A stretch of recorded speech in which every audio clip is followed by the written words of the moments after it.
নমস্কার বন্ধুরা, সাথী cooking and blog চ্যানেলে সকলকে অনেক অনেক স্বাগত। তো বন্ধুরা, অনেক দিন পর আমি বসে ভিডিও করছি সামনাসামনি। আর কি ভীষণ রোদ্দুর, চারিফাটা রোদ্দুর, ভীষণ গরম। তো এই গরমে সবাই সুস্থ থাকুন, ভালো থাকুন, এই কামনাই করি। বাইরে বেড়ানো যাচ্ছে না, ভীষণ তাপ। আজকে সেজন্য খুব সিম্পল একটা রান্না করব, ভারী কিছু খাচ্ছি না, হালকা হালকাই খেতে হচ্ছে। তো চলো তোমাদের সাথে সেটা শেয়ার করছি। আলু, বেগুন, পটল, সজনে ডাঁটা সব কেটে ধুয়ে রেখেছি, আর বড়ি দিয়ে রসা করব। তো তোমরা দেখতে থাকো, স্কিপ করো না। আমার ভিডিও দেখছো, একটু বেশি বেশি করে দেখো, আর ভালো লাগলে অবশ্যই শেয়ার আর লাইক করতে ভুলো না। তো চলো শুরু করি, রান্নাঘরে যাই, তোমরা দেখতে থাকো। এই দেখো, রান্নাঘরে চলে এসেছি, সবজিগুলো কেটে ধুয়ে রেখেছি ভালো করে। আর এই বড়ি, কলাই ডালের বড়ি। এই দেখো, বেগুন, আলু, পটল আর সজনে ডাঁটা কেটে নিয়েছি।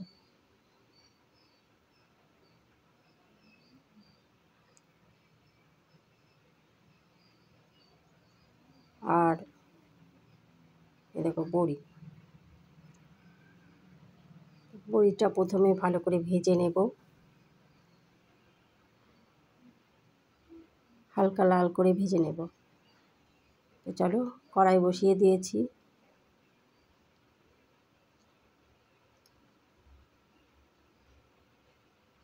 বন্ধুরা, তোমরা সম্পূর্ণ ভিডিও দেখো, আমার স্কিপ করো না কেউ। তো বড়িগুলো এপিট ওপিট করে হালকা লাল করে ভেজে নিলাম।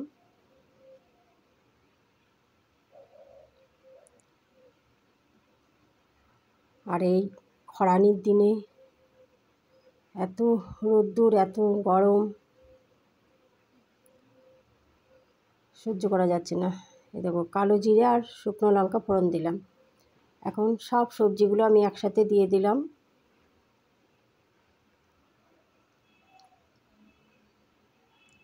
তো ভালো করে এখন সাঁতলে নেব।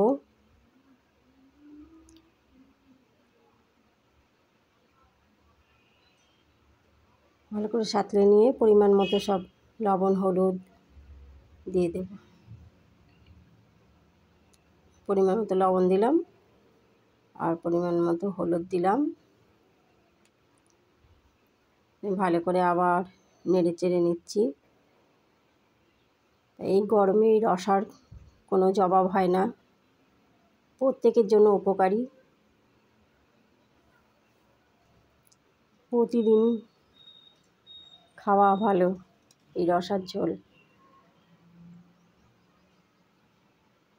কিন্তু সবজি যাদের অপছন্দ, তাদের একটু অসুবিধা হয়তো হতে পারে, কিন্তু এই পাতলা ঝোল গরম গরম ভালো লাগে খেতে।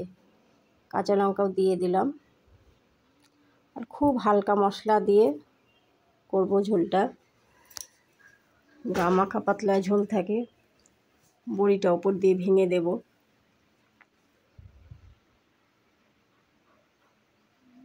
খুব ভালো করে কষিয়ে নিতে হবে।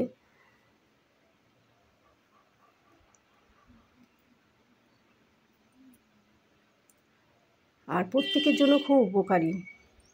দেখো, মশলাটা দিয়ে দিলাম। মশলাটা খুবই অল্প দিয়েছি আমি, সামান্য আদা আর সামান্য ধনে, সামান্য জিরে, অতি সামান্য করে দিয়েছি। এখন ভালো করে সাঁতলে নেব, যাতে মশলার গন্ধটা কেটে যায়।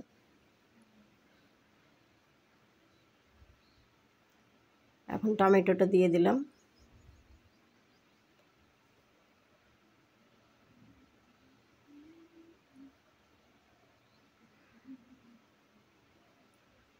খুব সুস্বাস্থ্যকর খাবার এটা।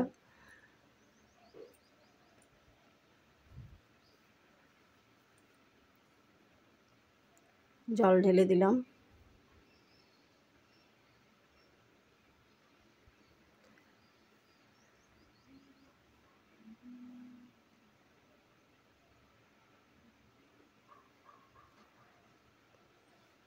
পাতলা ঝোল দিলাম। এখন বড়িটা ভেঙে দেব ওপর দিয়ে, তারপরে ঢেকে দেব, হালকা করে কমিয়ে দেব আঁচটা। তো রসা রেডি, চটজলদি হয়েও যায়, খেতেও ভালো, উপকারী, সুস্বাস্থ্যকর।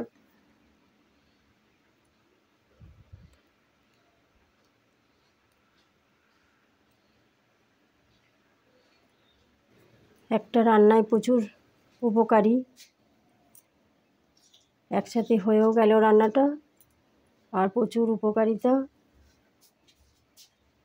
তো ঢেকে দিলাম, 10-15 মিনিট ফুটলেই হয়ে যাবে রসা রেডি। এই দেখো সব সুন্দরভাবে সিদ্ধ হয়ে গেছে, মিশে গেছে, হালকা ঝোল আছে। এবার গরম গরম ভাত আর গরম গরম রসা দিয়ে দারুণ খাওয়া,